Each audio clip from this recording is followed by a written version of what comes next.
Arratsaldeon eta ongi etorri zuzen eta artez saio honetako lehenengo ediziora. Zertarako izango dira saio hauek, zer egiteko asmoa dugu saio hauekin. Askotan galdetu izan diguzue gure ikasleok, baduzuela beharra jakiteko idazlanetan eta ahozko probetan nola jokatu. Eskoletan askotan adierazi dizuete, esan dizuete irakasleek, baina saio berezi batzuk antolatu nahi izan ditugu Gasteizko ikako ikasleoi laguntza gehiago emateko asmotan edo, eta horretara etorriko gara. Saio hauek urtean 4 edo izango dira, gaurko hau lehenbizikoa aurkezpena izango da eta saioen nondik norakoa orokorrean kontatuko dizuegu eta saio laburrak izango dira. Ordu laurden inguruko, 15 minutuko saioak izango dira, maila bakoitzeko, kasu honetan C1 mailako saioa izango da, eta behin saio hori amaitutakoan foroan idazten dituzuen galderei erantzuna ahal izango diegu. Beraz, interakzioa ere aukera duzue egiteko, gurekin interaktuatzeko aukera duzue. Saioak ze formatu izango du? Batetik, gaurkoan, Classroom bitartez jaso duzuen dokumentazioa komentatuko dugu, naiz eta hemen pantailaren ikusteko aukera izango duzuen, eta gero aholku batzuk emango dizkizuet. Eta hoien ostean, zuen galderei erantzuten saiatuko gara. Iruditzen bazaizue, hasi egingo gara, eta horretarako lehenbizi, Classroomen topa dezakezuen informazioa ikusiko dugu. Lehenbizi, idazmen probari helduko diogu. Hemen ikusten duzuen moduan idazmen proben inguruan hainbat ohar egiten dizkizuegu. Importanteena, eta guztia ez dugu aipatuko, baina importanteena bai, egitekoa da. Egitekoari zorrotz begiratu behartzaio azterketa bat egitera goazenean eta bereziki idazmen proba bat egitera goazenean. Egitekoan proposatuko zaizue testu mota bat, proposatuko zaizue gai bat eta proposatuko zaizkizue eginkizun batzuk. Guztiei erantzun behar diezue baldin eta idazlana egiteko egokia izango bada. Bi gai eskaintzen dira normalean eta bi gai horiek izaten dira batzuk gutunak, beste batzuk iritzi artikuluak normalean. Hoietako bat aukeratu eta horren inguruan idatzi behar duzue. Kontuz, joera handia dago pentsatzeko, nik beti iritzi artikuluak egingo ditut, gutuna ez zaizkit ondo ateratzen edo alderantziz. Eta nola, bi aukera ematen dituzten, bat aukeratzeko moduan izango naiz. Adi, ez da beti horrela gertatuko, edo agian gerta daiteke kontrakoa. Alegia bi iritzi artikulua gar daitezke, azterketan edo bi gutun. Aukeratu bietako bat, eta baina beti ez duzu aukera izango nahi duzuen testu mota idazteko, beraz, kontuz. Importantea da beraz egitekoa ondo irakurtzea, hemen aipatzen diren ohar hauei ere erreparatu, bai? Eta gero, zer irizpide erabiltzen den azterketak zuzentzeko. Hemen aipatzen dira egokitasuna, koherentzia, kohesioa, aberastasuna eta zuzentasuna, bai, hori erreparatzen zaie eta guk ere erreparatuko diegu, baina zertxo bet geroxeago. Mintzamen probetan, zer dago kontuan hartu beharrekoa? Gauza bera, egiteko bat daukazue, gai bat izango duzue azaltzeko, eta gero azterketaren bigarren zatia, elkarrezketa bat izango duzue momentuan eman zaizuen gai baten, alde edo kontra edo bi ikuspunturekin. Probak normalean 21 minutu inguru irauten du, eta aurretik 20 minutu izaten dituzue prestatzeko. Gai bat ematen zaizue, gai horren azalpena prestatu behar duzue, gai hori normalean testu idatzi bat izaten da, eta testu hori iritzi artikulua askotan, horren inguruko iritzia eman beharko duzue. Saio batean aurrerago hitz egingo dugu mintzamen probei nola heldu.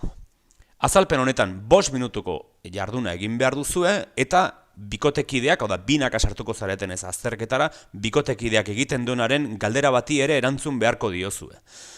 Gero, behin hori amaitutakoan, 10 minutuz, biren artean aritu beharko duzue elkarrezketan, eta elkarrezketa horretan nork bere postura defendatu beharko du, eta, gero, momenturen batean agian aztertzaileek esango dizuete zuen iritzia, benetako iritzia emateko, edo batek daki zer, baina hori azterketariek erabakiko dute, eta horrek ez du esan nahi ez ondo aritu zareten, ez gaizki aritu zareten. Besterik gabe aztertzaileek hala erabaki dutelako gertatu da hori. Gero, parametroak edo irizpideak aipatzen hasizkero ahozko azterketetan, egokitasuna idazlanean bezalatsu hartzen daintzat, koherentzia eta kohesioa hartzen daintzat, aberastasuna hartzen daintzat eta zuzentasuna. Baina ahozkoan jariotasuna ere badaukagu idazizkoan baloratu ezin dena. Erreparatzekoa da, ahozkoan jariotasunak daukan importantzia, hau da, notaren laurdenari ari garela begira, zuzentasunak adina importantzia dauka, kasu honetan mintzamenean, idazmenean nabarmen zuzentasunak du garrantzien handiena, baina koherentzia ere garrantzitsua da. Beraz, kontu zibili, ez jarri zeuen esfortzuak zaku bakarrean. Baina begira diezaiegun eginkizunetan barkatu, irizpide bakoitzai banan-banan, eta horretarako goazen banan-banan hauei erreparatzera. Egokitasunari dagokionez, zer hartu behar dugu kontuan. Zer da egokitasuna? Egokitasuna da eskatu zaizuen hori, hau da, egitekoan eskatu den hori, ea ondo islatu duzuen zuen testu edo ahozko testu horretan, ahoz ari zareten horretan. Horretarako, zer hartu behar dugu kontuan? Irakurri ondo zer eskatzen diguten. Gaizki irakurritako zenbait azterketa izaten dira gero, azkenean sustuak hartzen dituztenak. Erregistroa ere importantea da. Eskatu digutenari erantzuteko zein erregistro erabiliko dugu. Formala ala informala. Kontuz, formaletik informalera gris kolore handia dago, eta ez da beti ikaragarri formala edo ikaragarri informala izango. Hor, eskatzen duenaren erregistroari, ondo erreparatu behartzaio eta ondo zuzendu behartzaio hartzaileari. Nor da gure hartzailea? Nor gara gu? Noren izenean ari gara hitz egiten? Guztiak dauke importantzia eta guztia ahalik eta argien islatu behar dugu gure testuan. Beste alde batetik, iritzi artikulua edo gutuna da. Hori ere importantea da. Iritzi artikulu bat eskatu badigute eta gutuna idatzi badugu ez gara egokiak izaten ari edo kontrakoa.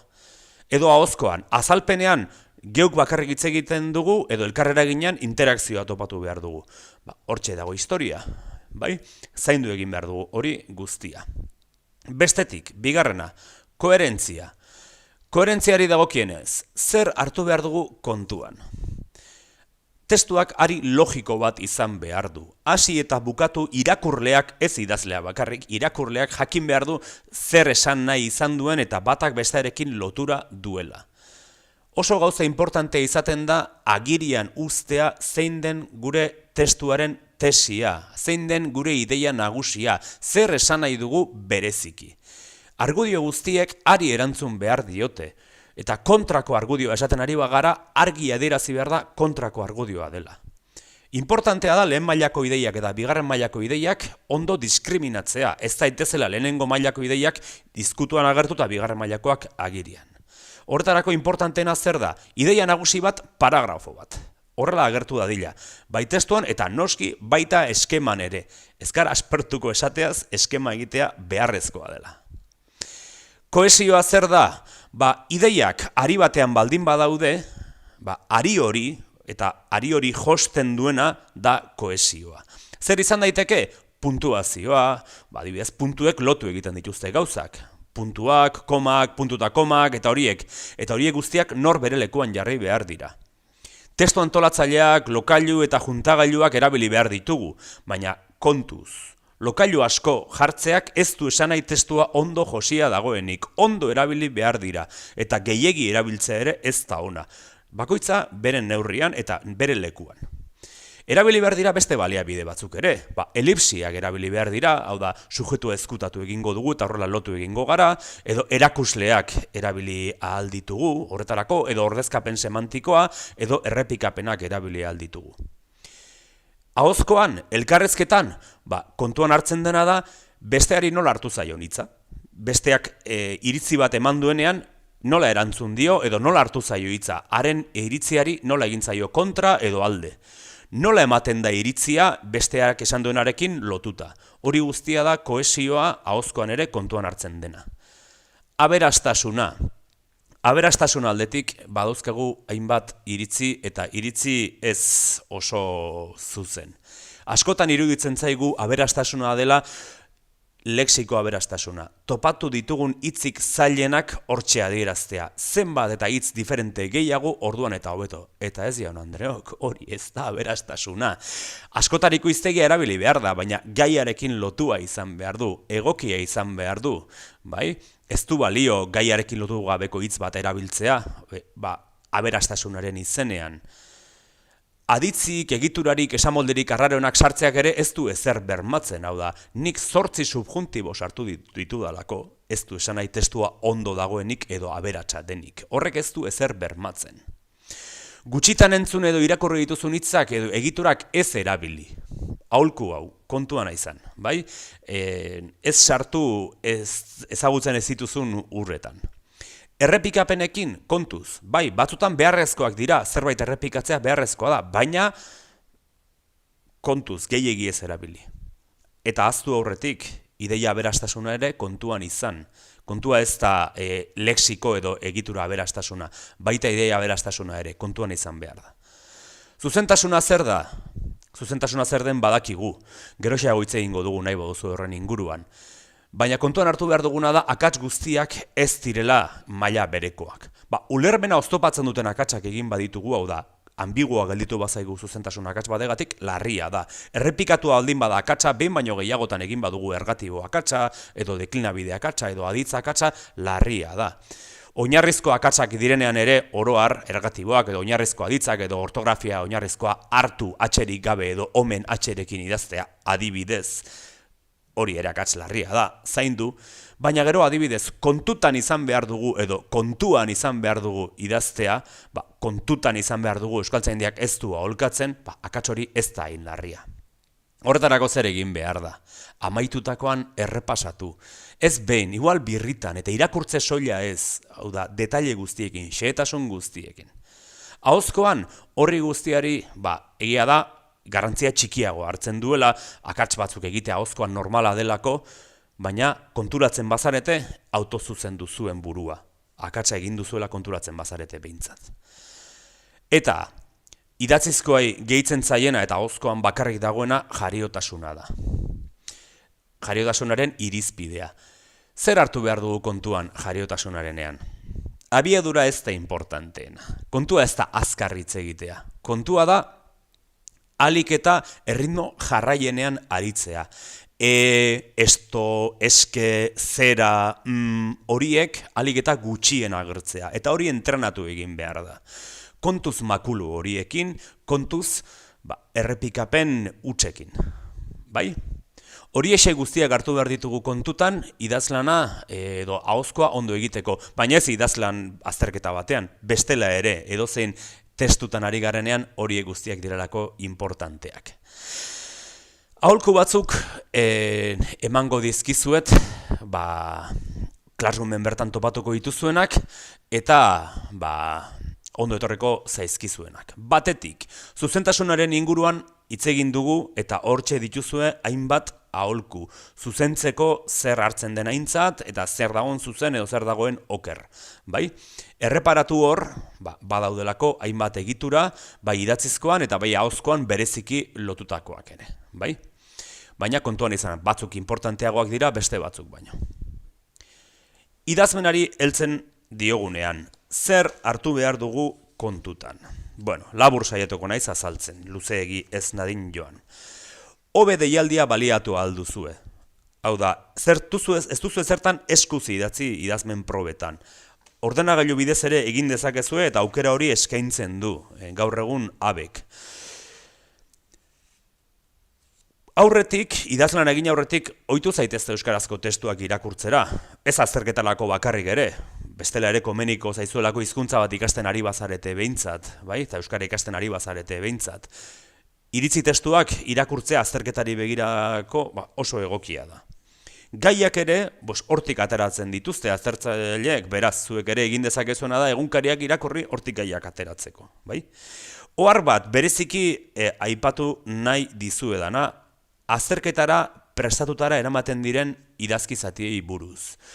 Nabaritzen da, baina nabaritza ez da txarra. Batzutan ez daudenez ondo lotuta aldez aurretik prestatutako zati horiek, ez dago kohesiorik, ez dago koherentziarik, eta horretik zigortu egiten da, eta horrek nabaritzen da, testu hori ez dela benetako testu egokia. Beraz, kontuz aldez aurretik prestatutako zatiekin. Beste ohar bat, gauza exotikoak erabiltzea azterketetan, hau da, azkena ikasi dugun hitza edo azkena ikasi dugun egitura, ez badugu oso ondo kontrolatzen, hobe erabiliko ez bazenute. Ahozkorako berriz, ze hartu behar dugun kontuan, hainbat gauza. Alik eta gehien irakurtzea komeni zaigu, euskaraz alik eta gehien erabiltzea komeni zaigu, baina azterketa iritsi arte aurretik lasai iristeko, bai? Eta hemen ere ahozkoan prestatu eskema eta ohitu aurretik eskema bat aurrean duzuela testu bat kontatzen, bai? Ahozko bat egiten. Neuk ere gaurkoan zuei azalpen hau emateko neure eskema egin behar izan dut, ze eskemari gabe ez pentsa neurea gaurkoan oso ordenatuta egongo zatekeenik. Hori esek gaurkoan zuei emateko neuzkan aholkuak. Tartea dugu orain, nahi baduzue, foroan zerbait esateko, eta horretarako aukera daukagu, nahi baduzue hau egiteko. Bestela, gaurko saioa bere horretan utziko dugu, hori bai, hemendik egun batzutara berriz ere geure YouTubeko kanalean ikusteko aukera izango duzue. Itxarongo dugu tarte batez, ea aukerarik badagukagun horretarako.